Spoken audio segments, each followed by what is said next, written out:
एक गांव में टुनटुनी अपने पिता भोला कबूतर के साथ रहा करती थी। भोला कबूतर की टुनटुनी एकलौती संतान थी, इसीलिए उसे बहुत पढ़ाया था और इंजीनियर बनाने की पूरी कोशिश थी। टुनटुनी ने बहुत मन लगाकर पढ़ाई की थी, लेकिन उसे कोई भी काम नहीं मिला। घर बैठे रहने से अच्छा उसने कुछ काम सोचा, इसीलिए उसने अपने घर पर कारोबार शुरू किया। वो रोज बाजार में मैगी बेचने का काम किया करती थी। अरे पिताजी, मैं जा रही हूँ बाजार में, मुझे मैगी बेचने जाना है, आप अपना ध्यान रखिएगा। अरे बेटा, कब तक तू इतनी मेहनत करेगी? मैंने तुझे इतना पढ़ाया लिखाया, मैं अपनी सारी कमाई तुम पर लगा दी, अब मैं क्या करूं? तुझे तो पता है मैं अपने सारे खेत खलियान सब कुछ तुझे पढ़ाने के लिए गिरवी रख दिया है और मैंने अभी तक पैसे भी नहीं चुकाए हैं। अब तो जमींदार भी यहाँ आने वाला है, पता नहीं हम दोनों क्या करेंगे, अब हमारा क्या होगा? पिताजी, मैं जानती हूँ आपने मुझे पढ़ाने के लिए अपना सारा धन दौलत मुझ पर लगा दिया है। मैं क्या करूँ? मैं मन से पढ़ाई करने के बाद भी मुझे कोई काम नहीं मिल रहा है, इसीलिए मैं ये मैगी बेचने का काम कर रही हूँ। तब तक कुछ जो गुजारा चले, घर बैठे रहने से तो अच्छा है कि कुछ काम करूँ। इसके बाद टुनटुनी अपने काम के लिए बाजार निकल पड़ती है। शाम को टुनटुनी घर आती है, उसकी कमाई कुछ अच्छी नहीं थी। बेटा, आज तुझे कितने पैसे मिले हैं? क्या इस पैसे से हम कुछ कर पाएंगे? क्या जमींदार को कुछ पैसे चुका पाएंगे? आपको तो पता ही है पिताजी, मैं मैगी बेचकर हमें ज़्यादा पैसे नहीं मिलते हैं, बस हम दोनों को खाने पीने की कमी ना हो इतने ही कमा पाती हूँ, तो फिर हम कर्जा कैसे भरेंगे? वो दोनों इस तरह से बातें कर रहे ही थे कि तभी उसके घर जमींदार और उसका बेटा कालू कौवा आ जाता है। जमींदार बंटी कौवा कहता है, क्यों रे भोला कबूतर, पैसे का इंतजाम कर लिया है? देख, तुझे मुझसे कर्जा लिए ये बहुत समय हो गया है, मुझे अब मेरे पैसे वापस कर दे, मुझे पैसों की ज़रूरत है। जमींदार साहब, हम अभी तो हमारे पास कोई भी पैसे नहीं हैं, आपको तो पता ही है हमारे पास कोई काम धंधा नहीं है, तो हम इतने पैसे कहाँ से लाएंगे? अरे इससे मुझे क्या करना है? तुम दोनों ने बहुत पहले पैसे लिए थे और अब तक मुझे पैसे नहीं लौटाए। टुनटुनी के ऊपर तूने बहुत सारे पैसे खर्च कर दिए हैं, देख अब भी बेरोजगार होकर बैठी है। मैंने तो तुझे पहले ही समझाया था, बुढ़ापे का सहारा नहीं बनती, लेकिन फिर भी तुमने सारे पैसे इस पर बर्बाद किया है। चल अब मुझे मेरे पैसे वापस कर दे। जमींदार साहब, कुछ समय का मदद और दे दीजिए, हम आपके पैसे जरूर लौटा देंगे। नहीं नहीं, आज तो मुझे मेरी पैसे चाहिए। अगर तुम लोग पैसे नहीं दोगे तो आज मैं तुम्हारे घर के सारे सामान लेकर जाऊंगा।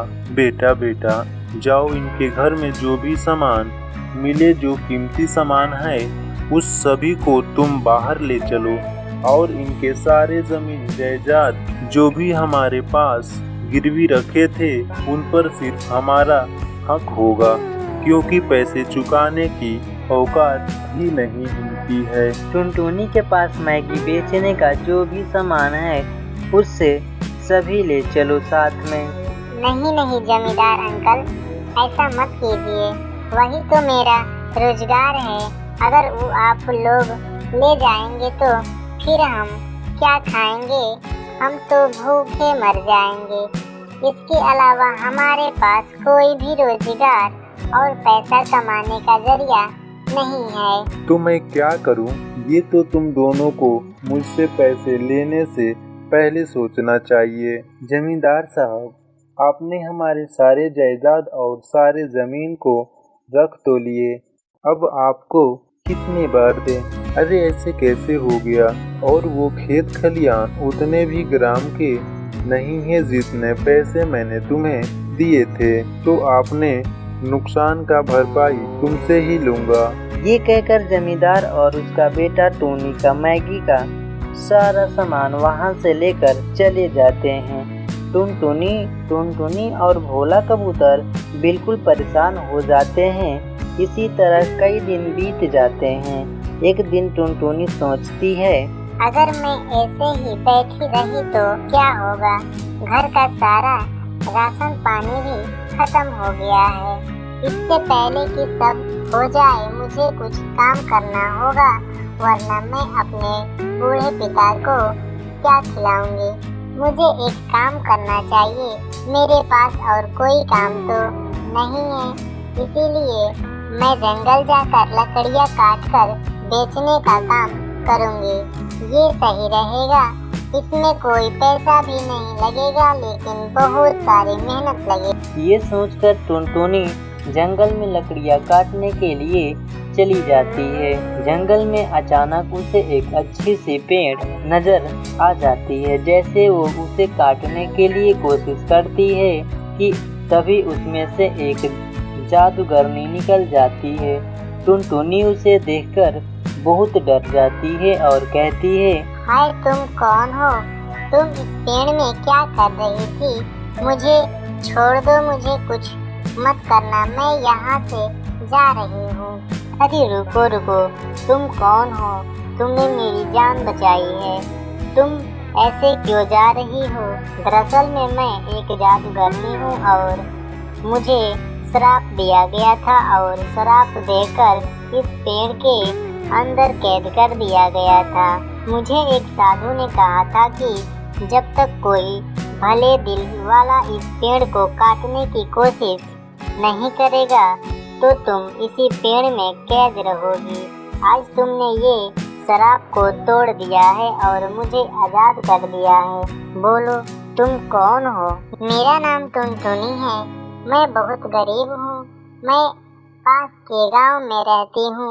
मेरे पिताजी हैं और हमारा कोई भी सहारा नहीं है।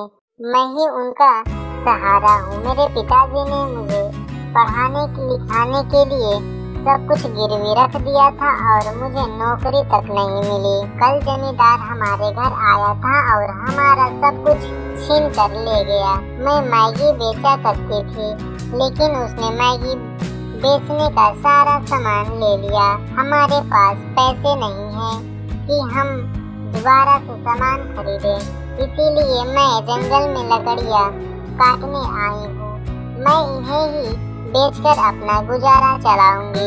टुनटुनी, तुमने मुझे आज़ाद किया है, इसीलिए मैं तुम्हारी मदद जरूर करूंगी। मैं तुम्हें जो वरदान दे रही हूँ, ये लो, ये जादुई बीज है।